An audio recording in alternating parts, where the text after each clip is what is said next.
Hello everybody and welcome to this playthrough for Pro and Expert Division with various wins. Before we have a closer look at all the content here in this video, make sure that you do hit the thumbs up button, also subscribe to the channel and turn on the notifications. Doing those three things doesn't cost you a dime and it helps the channel immensely.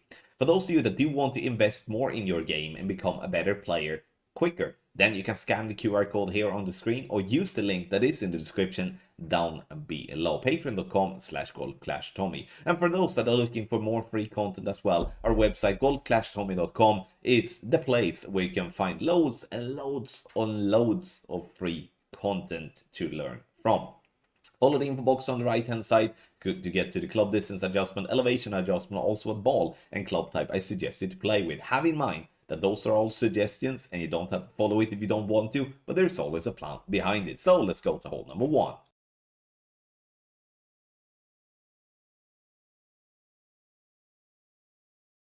For hole number one, we're going to play straight down the fairway. Here is also a possibility to send it if we do have the tailwind for it, but we do not. We do have a crosswind, and then we're using the 6 top spin and some left spin and trying to just bounce in between the two bunkers there on the fairway.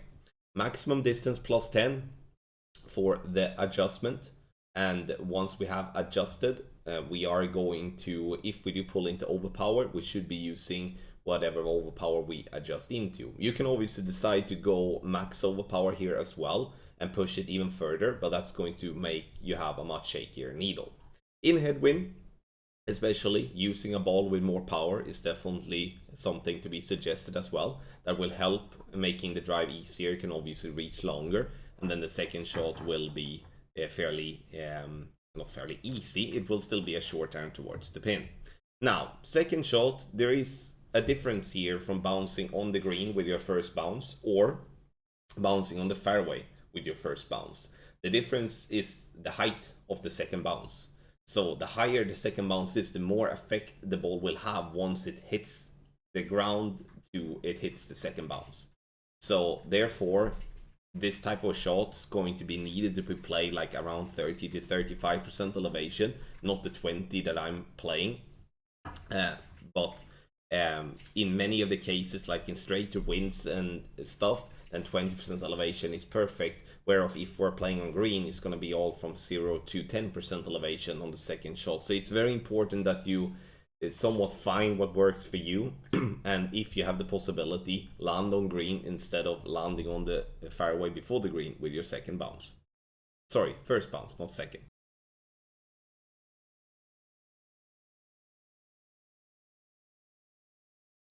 Hole number two. Here I'm going aggressive. I'm going for a rough bump. And the reason I'm going for a rough bump is that I do believe that is consistently the best way of attacking the pin for an hole-in-one. So what I'm doing is that I'm using the inner ring, the green ring, to be by the sand with the ball guideline through the hole. Then I'm setting the spins to have the ball guideline left side of the hole. Adjustment here in this particular wind angle is minimum distance with minus 10% elevation.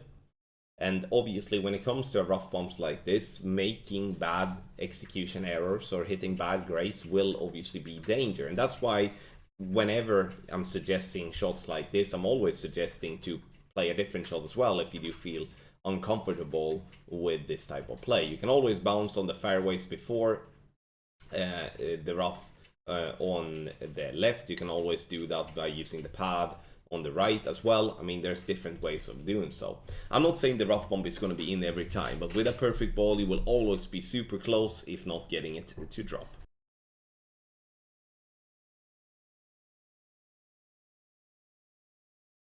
On hole 3, here we do want to have a side spin 3 ball.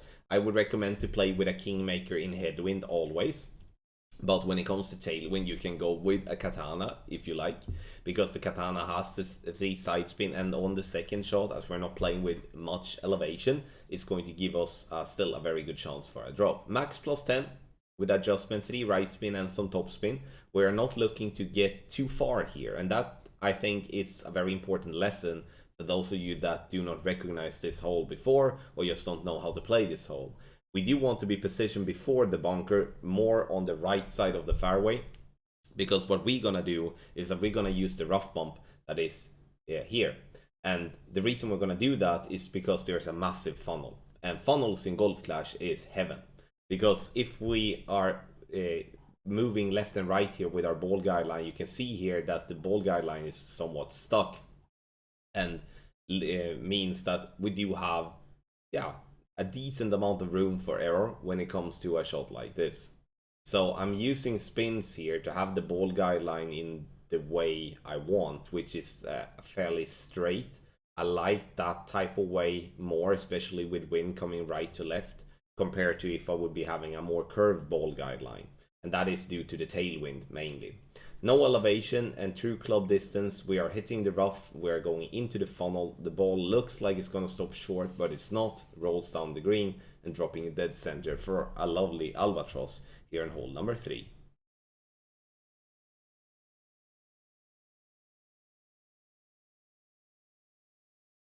On hole number 4, I see a lot of value in playing the rough bump. I do believe that eliminating the second bounce and the third bounce, or I would say we have a little second bounce, but eliminating a lot of that is going to help us a lot when it comes to dialing in shots like that. That's why rough bumps in general are the best way to attack the pin on many of the par 3s and also approach shots on par 4s and on par 5s.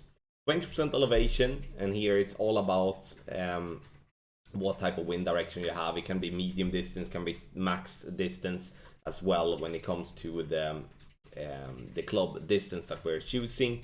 Now pulling down into the bunker obviously makes us lose a little distance, and that's something we need to have in mind. It bounces into the rough and rolls up, and missing that one on the right hand side because I'm playing it max distance instead of medium distance. I made the wrong call, which is obviously something I'm gonna have to live with, but the rough bump definitely offers a good chance for an hole-in-one.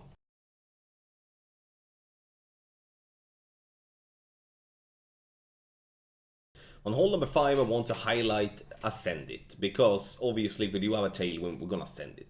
And the good part with this par 4 is that it's a short one, and this one you can actually attack the pin for an hole-in-one. But as I will say here, as I will be saying on hole 8 as well, is that make sure to not push it too hard, because it's not worth rolling over the green and to roll into the rough in the back.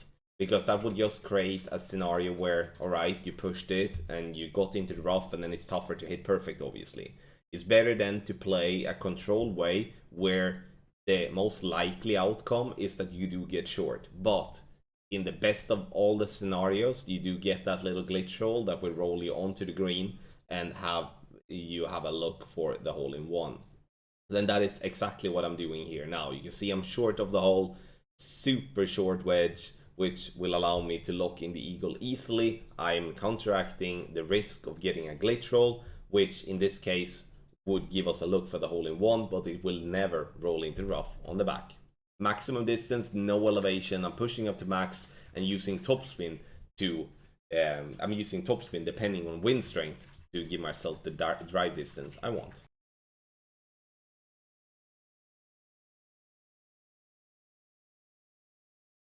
On the drive on hole number 6, and we do have tailwind, and which is the good thing. Now we can attack the pin in a very nice way and give ourselves not a good look. It's going to be a look at least, and that's good enough on a tough par 5 like this. I would recommend, if you have the possibility, to play with a power 4 or a power 5 ball. The reason for that is that second shot's going to be long, and if you do have the possibility to play with the sniper instead of the cataclysm, I mean, I would take that all day and every day, especially if you do not have cataclysm level 7 or level 8.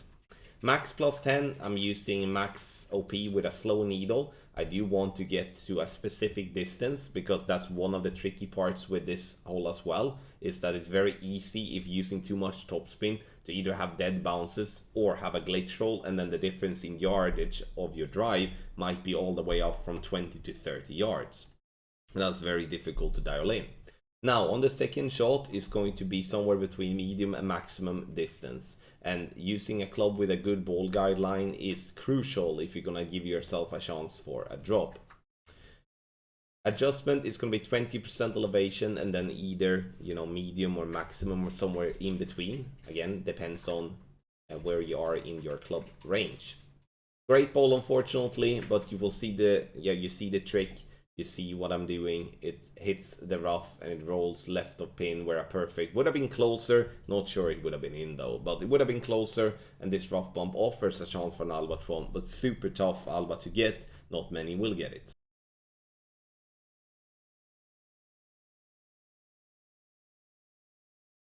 Hole number 7 is an interesting par 3, as it offers different ways of attacking the pin. You can play rough bump, you can play a bounce up, and honestly, it doesn't have to be better with a rough bump than a bounce up or vice versa, because of the fact that we do have a lot of sticky spots around the green.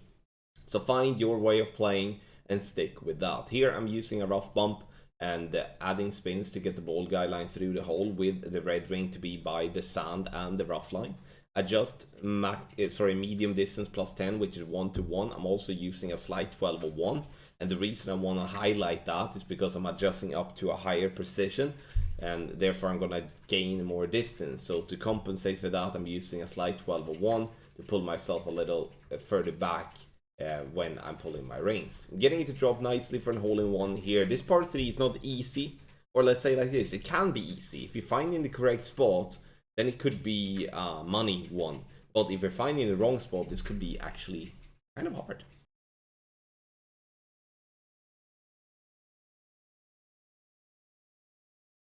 In tailwinds on hole 8, and we're gonna send it, and that's what I want to highlight and lift up here in this video, or in this playthrough as well. I'm using a power 5 ball because the power 5 ball is gonna be required, or it's, yeah, let's say like this, you can make it over with a lower power ball, but using a power 5 ball will make sure that even with the crosswind and tailwind angles, that you're always gonna reach over without any issues.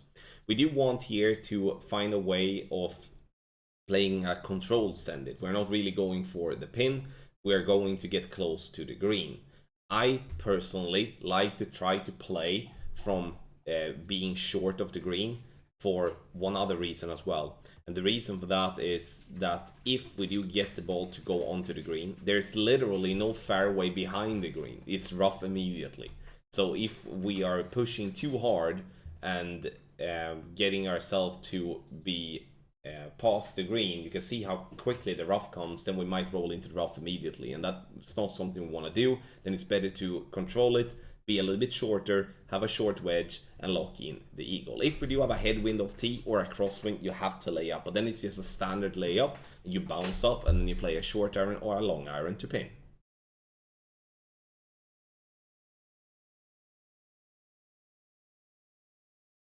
On the drive here on hole number 9, we're using the Apocalypse here because we do want to have the power, but also the curl. You can see there at top that the fairway slopes right to left, and to be able to counteract the ball rolling into the rough, we do want to have curl and to push the ball right.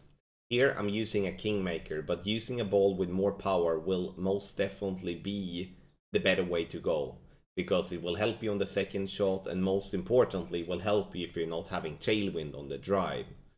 Bounces on the fairway over the rough, and we're landing nicely here now on this fairway, nowhere near to roll into the rough at all. See here, 416 yards, that's going to leave us a long iron from distance, and as I do not have as I do have the Goliath level 9 as a more generic club, there is obviously a possibility to play with the B52. You can also play with the Grizzly. The Grizzly's issue though is that you may not have the power enough on that club if you do have a shorter drive. So the safe option is definitely the Goliath, but for those playing with the B52 or having the B52 level 6 or better, use that one instead, because it has the power and it also has accuracy, which will help when it comes to hitting great balls. 25% elevation, and its true club distance is going to be somewhere between medium and maximum distance of our club.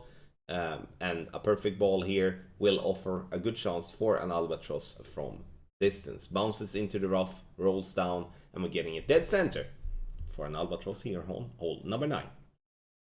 Thank you so much everybody for watching this playthrough for Pro and Expert. division here with various wins. Make sure to subscribe to the channel. Also make sure to hit the thumbs up button before you leave. Scan the QR code here on the screen or use the link patreon.com/golfclashtommy that is in the description down below. That will take you to our premium guides where you can subscribe and start improving your game today. Thank you once again for watching. I wish you the best of luck in your Golf Clash game.